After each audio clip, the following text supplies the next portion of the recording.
សួស្តីអ្នកទាំងអស់គ្នាថ្ងៃនេះយើងវិលជួបគ្នាជាថ្មីនៅក្នុងករណីមួយដែលបានកើតឡើងទៅលើតារាហុងកុងម្នាក់ហើយមុននឹងចូលទៅដល់សាច់រឿងនៃករណីនេះខ្ញុំបាទសូមឲ្យអ្នកទាំងអស់គ្នាកុំភ្លេចជួយទៅចូលមើល Channel ថ្មីរបស់ខ្ញុំផងដែលនិយាយអំពីករណីឃាតកម្ម Channel ថ្មីនេះក៏បានដាក់នៅខាងក្រោមវីដេអូនេះដែរអញ្ចឹងសង្ឃឹមថាអ្នកទាំងអស់គ្នានឹងជួយទៅ Subscribe ហើយនឹងមើលវីដេអូនៅក្នុង Channel នោះផងហើយឥឡូវកុំឲ្យខាតពេលវេលាយូរតោះយើងនាំគ្នាទៅស្វែងយល់សាច់រឿងលម្អិតនៃករណីនេះទាំងអស់គ្នានៅក្នុងឆ្នាំ 2000 ខណៈពេលដែលកំពុងតែថតរឿង A Step into the Past មានភាពតានតឹងខ្លាំងមានហេតុការណ៍បាត់ខ្លួនដ៏ចម្លែកមួយដែលធ្វើឲ្យ Louis Koo ហើយនិង Sonica Kwok ល្បីពេញសារព័ត៌មានហុងកុងភ្លាម Sonica Kwok គឺជាស្ត្រីដែលធ្លាប់មានភាពល្បាញល្បីខ្លាំងមានអ្នកមានជាច្រើនតាមស្រឡាញ់និងត្រូវបានមនុស្សជាច្រើនច្រណែនផងដែរនាងត្រូវបានគេប្រៀបធៀបថាមានឥទ្ធិពលស្មើឬលើស Michelle Rice ដែលសារព័ត៌មានហៅថាជាស្ត្រីគ្រោះថ្នាក់បំផុតនៅហុងកុងមនុស្សជាច្រើនសួរថាហេតុអ្វីបានជានាងបោះបង់ជីវិតភ្លឺថ្លាដើម្បីសាងជីវិតស្ងប់ស្ងាត់ទៅវិញតើវាគឺជារឿងស្នេហាឬជាផ្លូវដែលវាសនាបានរៀបចំឲ្យនាង Sonica Kwok កើតនៅក្នុងថ្ងៃទី 22 ខែកក្កដាឆ្នាំ 1974 នៅឯទីក្រុងហុងកុងនាងមានឪពុកជាជនជាតិចិនម្ដាយជាជនជាតិអង់គ្លេសដែលធ្វើឲ្យនាងមានរូបរាងស្រស់ស្អាតប្លែកមានលក្ខណៈបែបអាស៊ីជាមួយនឹងអឺរ៉ុបប៉ុន្តែកុមារភាពរបស់នាងមិនរលូននោះទេព្រោះឪពុកម្ដាយរបស់នាងបានលែងលះគ្នានាងត្រូវលើកទឹកចិត្តដោយរស់នៅជាមួយនឹងម្ដាយហើយធំឡើងនៅក្នុងបរិយាកាសបែបលោកខាងលិចដែលធ្វើឲ្យនាងមានភាពឯករាជ្យមានទំនុកចិត្តនិងអាចសម្របខ្លួនបានយ៉ាងល្អក្រៅពីសម្រស់នាងក៏មានការសិក្សាបានល្អផងដែរនាងបានរៀននៅ University of British Columbia ហើយបានបន្តទៅសិក្សានៅឯ Simon Fraser University ហើយនាងបានបញ្ចប់ថ្នាក់បរិញ្ញាបត្រពីរផ្នែកគឺចិត្តវិទ្យាហើយនិងសេដ្ឋកិច្ចបន្ទាប់ពីបញ្ចប់ការសិក្សានាងបានធ្វើការជាអ្នកបម្រើនៅលើយន្តហោះនៅ Cathay Pacific មួយរយៈពេលខ្លីនៅក្នុងឆ្នាំ 1999 នាងបានត្រឡប់មកហុងកុងវិញហើយក៏បានចូលរួមប្រកួតសម្រស់នាងបានឈ្នះជាតំណែង Miss Hong Kong ហើយក៏ចាប់ផ្ដើមចូលនៅក្នុងវិស័យសិល្បៈក្រោយចូលវិស័យនេះនាងទទួលបានការគាំទ្រយ៉ាងខ្លាំងពី TVB តួនាទីដំបូងរបស់នាងគឺលេងជាមួយនឹង Louis Koo នៅក្នុងរឿង A Step into the Past រឿងនេះនាងដើរតួនាទីជាឈុនជីងដែលមានចិត្តល្អនិងទន់ភ្លន់ធ្វើឲ្យអ្នកទស្សនាចូលចិត្តនាងយ៉ាងខ្លាំងតួនាទីនេះបានធ្វើឲ្យនាងល្បីយ៉ាងឆាប់រហ័សនិងបានក្លាយទៅជាតារាសំខាន់ម្នាក់បន្ទាប់មកនៅក្នុងរឿង Where is the Legend Beginនាងបានទទួលការសរសើរជាច្រើនពីទស្សនិកជននិងអ្នកវិភាគដែលធ្វើឲ្យនាងកាន់តែមានកេរ្តិ៍ឈ្មោះល្បីនៅក្នុងវិស័យសិល្បៈនាងបានបង្ហាញខ្លួនជាញឹកញាប់នៅក្នុងទស្សនាវដ្តីហើយក្លាយទៅជាតារាសំណប់របស់ TVB ក្នុងរយៈពេលដ៏ខ្លីប៉ុណ្ណោះប៉ុន្តែភាពល្បីល្បាញបានធ្វើឲ្យនាងចាប់ផ្ដើមបាត់បង់ទិសដៅនៅក្នុងជីវិតនៅពេលដែលមានការកោតសរសើរនិងការចាប់អារម្មណ៍ច្រើននាងចាប់ផ្ដើមផ្សំទៅនឹងការត្រូវការគេថែរក្សានិងតាមស្រឡាញ់ពាក្យសរសើរទន់ភ្លន់ធ្វើឲ្យនាងមានអារម្មណ៍ថាមានសុវត្ថិភាពប៉ុន្តែមិនដឹងថាវាកំពុងតែនាំនាងទៅកាន់គ្រោះថ្នាក់បន្តិចម្ដងជាមួយនឹងភាពល្បីកើនឡើងពាក្យចចាមអារ៉ាមអំពីស្នេហាក៏កើនឡើងជាបន្តបន្ទាប់ដំបូងគឺ Louis Koo បន្ទាប់មក Michael Tao ក្រោយមកបានបន្តទៅ Jo Ma រាល់ពេលដែលនាងសម្ដែងជាមួយនឹងតារាប្រុសនិងមានរឿងអាស្រ័យស្នេហាកើតឡើងសារព័ត៌មានបានចំអកនាងថាជាមនុស្សដែលតាក់ទាញរឿងចចាមអារ៉ាមខណៈដែលអ្នកទស្សនាក៏លេងសើចថាល្បឿនស្នេហារបស់នាងលឿនពេកដូច្នេះពួកគេមិនអាចតាមទាន់បាននោះទេពាក្យចចាមអារ៉ាមក៏កាន់តែច្រើនឡើងធ្វើឲ្យអាជីពរបស់នាងក៏បានធ្លាក់ចុះផងដែរពីតារាសំណប់របស់ TVB នាងត្រូវបានគេហៅថាជាស្ត្រីគ្រោះថ្នាក់បំផុតនៅក្នុងវិស័យកំសាន្តទីក្រុងហុងកុងត្រឡប់ទៅពេលដែលនាងទទួលបានជ័យលាភី Miss Hong Kong នៅពេលនោះនាងមានសម្រស់ស្រស់ស្អាតនិងមានភាពថ្លៃថ្នូរនៅពេលចូលវិស័យសិល្បៈនាងបានបង្ហាញជាសាធារណៈថាមានមិត្តប្រុសជាអ្នកបម្រើការនៅលើយន្តហោះប៉ុន្តែស្នេហានោះមិនបានយូរប៉ុន្មាននោះទេនៅកំឡុងពេលនាងធ្វើការជាមួយនឹង TVB នាងគឺជាស្រីស្អាតហើយរស់នៅក្នុងភាពល្បីល្បាញមានបុរសជាច្រើនតាមស្រឡាញ់នាងបើទោះបីជាបុរសទាំងនោះខ្លះមានគ្រួសារហើយក៏ដោយម្នាក់នៅក្នុងចំណោមពួកគេគឺជា Vincent Kok តាមសារព័ត៌មានពួកគេទាំងពីរបានជួបគ្នាដល់ទៅ3ម៉ោងហើយគេបានរកឃើញថា Vincent Kok ស្នាក់នៅផ្ទះរបស់នាងរយៈពេល5ម៉ោងរឿងនេះបានផ្ទុះឡើងយ៉ាងខ្លាំងហើយជាលើកដំបូងដែលឈ្មោះរបស់នាងត្រូវភ្ជាប់ជាមួយនឹងបុរសដែលមានប្រពន្ធរួចហើយនៅពេលដែលជីវិតផ្ទាល់ខ្លួនរបស់នាងកំពុងមានបញ្ហា TVB នៅតែព្យាយាមលើកស្ទួយនាងដោយវិនិយោគខ្លាំងទៅលើរឿង A Step into the Past និងដាក់នាងឲ្យសម្ដែងជាមួយនឹងតារាលំដាប់កំពូលគឺលោក Louis Koo ប៉ុន្តែគ្មាននរណាម្នាក់នឹកស្មានថាកន្លែងថតរឿងនោះនឹងក្លាយទៅជាចំណុចបំផ្លាញជីវិតរបស់នាងនៅពេលដែលកំពុងថតរឿងនោះនាងបានបាត់ខ្លួនរយៈពេល16ម៉ោងបង្កឲ្យមានការភ័យខ្លាចដល់ក្រុមការងារបន្ទាប់មកគេបានរកឃើញថានាងនៅជាមួយនឹង Lois Koo ហើយពួកគេទាំងពីរបានសុំឈប់ការងារដោយអះអាងថាឈឺដូចគ្នា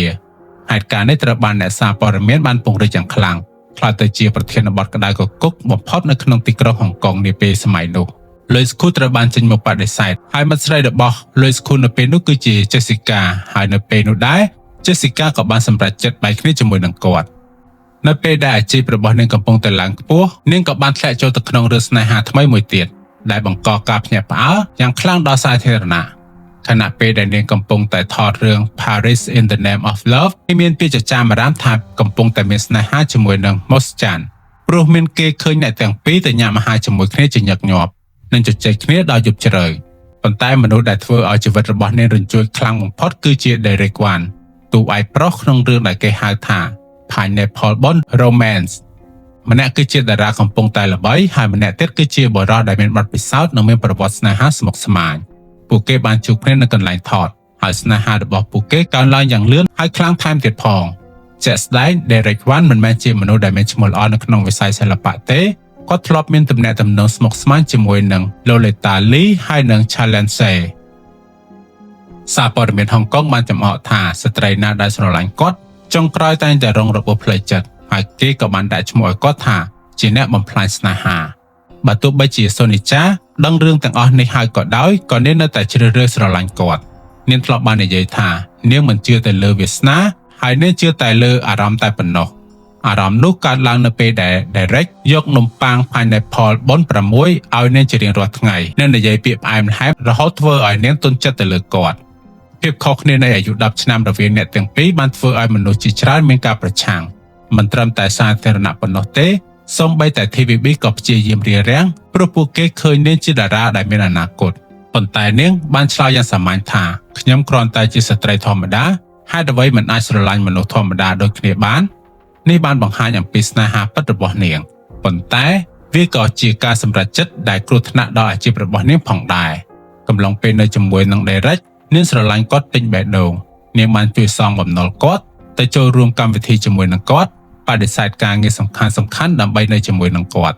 ប៉ុន្តែ3ឆ្នាំក្រោយមកស្នេហានេះក៏ត្រូវបានបញ្ចប់ Derek បានចាក់ចែងទៅដោយទុកឲ្យនាងឈឺចាប់តែម្នាក់ឯងហើយជីវិតរបស់នាងក៏បានធ្លាក់ចុះអាជីពរបស់នាងក៏ដួលរលំទៅតាមនោះផងដែរ TVB បានបញ្ចប់កុងត្រាផ្សព្វផ្សាយទាំងអស់ជាមួយនឹងនាងឱកាសសម្ដែងក៏កាន់តែតិចហើយរឿង The Legend of Love ក៏ត្រូវបានផ្អាកមិនឲ្យផ្សព្វផ្សាយក្នុងរយៈពេលមួយយប់នាងត្រូវបានគេហៅថាជាមនុស្សខ្វាក់ដោយសារស្នេហាសារព័ត៌មានហៅនាងថាស្ត្រីល្ងងព្រោះស្នេហាខណៈពេលដែលអ្នកទស្សនាបានចំអកថានាងបានបោះបង់អ្វីគ្រប់យ៉ាងសម្រាប់បុរសម្នាក់ដែលមិនសមនឹងនាងបន្ទាប់ពីរឿងស្នេហា Pineapple Bond មិនទាន់បានស្ងប់ផងនាងក៏ចាប់ផ្ដើមជីវិតថ្មីយ៉ាងលឿនដោយទទួលតួនាទីថ្មីនៅក្នុងរឿង Paris in the Name of Love ជាតួឯកស្រីម្ដងទៀតនៅពេលនោះ TVB មិនទាន់បោះបង់នាងចោលទាំងស្រុងនោះទេ TVB នៅតែមានសង្ឃឹមតិចតួចថាអតីត Miss Hong Kong ម្នាក់នេះអាចលុបបំបាត់រឿងអាស្រូវហើយចាប់ផ្ដើមជីវិតថ្មីបានជាអកុសលវាសនាមិនបានផ្ដល់ឱកាសទី2ទៅឲ្យនាងនោះទេនៅពេលដែលកំពុងតែចាប់ផ្ដើមថតរឿង Paris in the Name of Love នាងត្រូវបានអ្នកសារព័ត៌មានថតបានថាកំពុងតែកាន់ដៃយ៉ាងស្និទ្ធស្នាលជាមួយនឹង Steven Ma ពេលប្រឈមមុខជាមួយនឹងសារព័ត៌មាននាងមិនត្រឹមតែបដិសេធទេប៉ុន្តែថែមទាំងចោទប្រកាន់ថា Steven Ma កំពុងតែយករឿងនេះទៅផ្សព្វផ្សាយឲ្យខ្លួនឯងល្បីការឆ្លើយតបបែបនេះធ្វើឲ្យមនុស្សជាច្រើនមានការមិនពេញចិត្តហើយបានចោទប្រកាន់នាងថាជាមនុស្សអួតអាងចុងក្រោយ TVB ក៏បានអស់ការអត់ធ្មត់ហើយបានសម្រេចបិទឱកាសនាងទាំងស្រុងនិងមិនឲ្យនាងចេញតាំងកញ្ចក់ទូរទស្សន៍ទៀតទេអាជីពរបស់សូនីចាក៏ចាប់ផ្ដើមធ្លាក់ចុះយ៉ាងខ្លាំងគ្មានការងារគ្មានឱកាសសម្ដែងជីវិតសិល្បៈរបស់នាងក៏បានដួលរលំផងដែរនៅពេលដែលនាងគិតថាបាត់បង់អ្វីៗគ្រប់យ៉ាងហើយក៏មានឱកាសមួយទៀតលេចចេញឡើងនៅឆ្នាំ2006នៅពិធីបុណ្យខួបកំណត់មន្ត្រីម្នាក់របស់ TVB នាងបានជួបជាមួយនឹងអ្នកមានម្នាក់ដែលមានឈ្មោះថា Charles Chan Kwok Khuen ដែលជាអ្នកជំនួញមានទ្រព្យសម្បត្តិជាង$283 លានហើយមានឥទ្ធិពលយ៉ាងខ្លាំងតាំងពីជួបលើកដំបូងគាត់បានស្រឡាញ់នាងយ៉ាងខ្លាំងនិងបានចំណាយប្រាក់ជាច្រើនទិញឡានថ្លៃៗឲ្យនាងផ្ដល់ផ្ទះវីឡាដាក់អ្នកការពារ4នាក់តាមការពារនាងថែមទៀតផងគាត់ក៏បានជួយនាងឲ្យដើរតួឯកក្នុងរឿងថ្មី និងអញ្ជើញតារាល្បីៗដូចជា Francis Eric Tang ហើយនិង Jordan Chan មកចូលរួមថែមទៀតផងមើលទៅដូចជាអនាគតរបស់នាងនឹងចូលទៅជីវិតសង្គមខ្ពស់បានហើយប៉ុន្តែជាថ្មីម្ដងទៀតនាងបានបំផ្លាញអ្វីៗដោយខ្លួនឯងត្រឹមតែ6ខែបន្ទាប់ពីថតរឿង The Conquest នាងត្រូវបានគេចាប់បានថាមានទំនាក់ទំនងស្និទ្ធស្នាលជាមួយនឹងតារាដែលមានប្រពន្ធហើយគឺលោក Jo Ma ពេលព័ត៌មាននេះចេញផ្សាយ Charles Chan Kwok Keun មានការខឹងសម្បារយ៉ាងខ្លាំងហើយក៏បានយកឡាននឹងផ្ទះវិញទាំងអស់បន្ទាប់មកគាត់ក៏ត្រឡប់ទៅស្រឡាញ់ស្នេហាចាស់របស់គាត់វិញស្នេហាមួយនេះក៏បានបរាជ័យហើយនាងត្រូវបានចាក់ចេញដោយដៃទទេម្ដងទៀតមិនយូរប៉ុន្មាននាងក៏បានធ្លាក់ចូលទៅក្នុងរឿងអាស្រ័យស្នេហាម្ដងទៀតហើយកាន់តែធ្ងន់ធ្ងរថែមទៀតផងនៅក្នុងឆ្នាំ2007ខណៈពេលដែលថតរឿង On the Fish Beat នាងត្រូវបានគេចោទថាមានស្នេហាជាមួយនឹង Michael Tao ទោះបីជា Michael Tao មានប្រពន្ធរួចហើយក៏ដោយក៏នៅតែមានគេឃើញគាត់ស្និទ្ធស្នាលជាមួយនាងយ៉ាងខ្លាំងសារព័ត៌មានបានថតរូបពួកគេអង្គុយជជែកគ្នានៅក្នុងឡានពេលយប់ជាច្រើនដងរឿងនេះបានផ្ទុះយ៉ាងខ្លាំងធ្វើឲ្យសាធារណជនមានការភ្ញាក់ផ្អើលរូបភាពសុភាពបុរសដែល Michael Tao បានសាងសង់អស់រយៈពេលជាច្រើនឆ្នាំក៏ត្រូវបានដួលរលំភ្លាមៗក្រោមសម្ពាធយ៉ាងច្រើនពីសាធារណជន Michael Tao បានប្រកាសលែងលះប្រពន្ធដើម្បីការពារ Sonica ហើយក៏បាននិយាយថានាងគ្មានកំហុសនោះទេប៉ុន្តែភរិយារបស់គាត់គ្រាន់តែឆ្លើយថាខ្ញុំមិនចង់និយាយអ្វីទៀតទេដែលធ្វើឲ្យរឿងនេះកាន់តែធ្ងន់ធ្ងរបន្ទាប់មក Michael Tao ក៏បានចេញមុខសុំទោសនិងផ្ដាច់ទំនាក់ទំនងប៉ុន្តែអ្វីៗយឺតពេលបាត់ទៅហើយSonica ក៏ត្រូវបានគេមើលក្នុងផ្លូវអវិជ្ជមានយ៉ាងខ្លាំងគ្មាននរណាម្នាក់ចង់ធ្វើការជាមួយនាងក៏បានបាត់បង់ការងារនិងបាត់បង់កិត្តិយសទាំងអស់ក្រោយមកនាងបានរស់នៅយ៉ាងស្ងប់ស្ងាត់និងរៀនអំពីកំហុសរបស់ខ្លួនឯងហើយក៏បានក្លាយទៅជាមនុស្សថ្មីក្នុងឆ្នាំ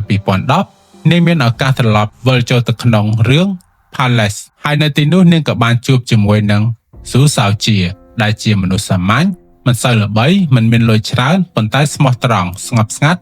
និងថែរក្សានាងបានយ៉ាងល្អថ្ងៃមួយគាត់បាននិយាយថាកំភៃខ្ញុំនឹងនៅទីនេះដែលធ្វើឲ្យនាងមានអារម្មណ៍កក់ក្ដៅ